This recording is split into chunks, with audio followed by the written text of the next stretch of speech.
You're watching DD India News Hour. I'm Mark Lynn.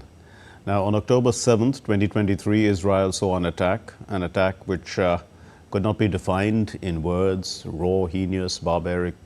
Still, those are not apt words. A terrorist group, Hamas, had entered Israel, attacked and killed the civilian population wherever they could find them. People screaming, running and trying to hide. They returned to Gaza, taking hostages then. And terrorists entered their homes, not even sparing a one-year-old baby. And it was not just the Israelis who reeled from the shock of this unexpected attack. Here's Aarti Rana's report.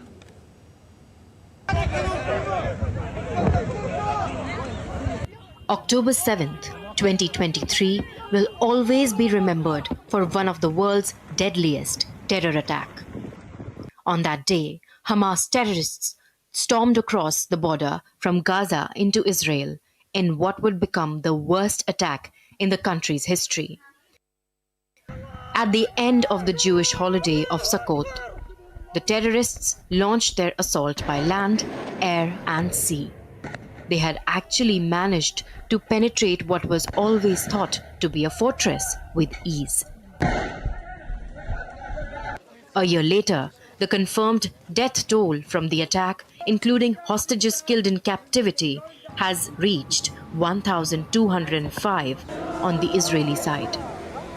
Terrorists abducted 251 hostages on October 7th, 97 of whom are still captive in Gaza. 33 hostages are dead. It was the first invasion of Israeli territory since the 1948 Arab-Israeli War. The governments all over the world denounced the attack and described it as terrorism, while some Arab and Muslim majority countries blamed Israel as the root cause of the attack. In the week following October 7, the Israeli Air Force dropped 6,000 bombs on Gaza. A complete siege was ordered. And by October 27th, Israel had begun a full-scale ground operation in Gaza. The impact of the conflict spread as other regional groups began attacks in what they called solidarity with the Palestinians. Houthi rebels in Yemen began launching attacks on commercial ships in the Red Sea, disrupting a key global trade route. Global concerns over a wider conflict grew when a strike hit the Iranian consulate in Syria, killing 16 people. And tensions rose again when Hamas political leader Ismail Haniyeh was killed in Tehran while attending the funeral of Iran's former president.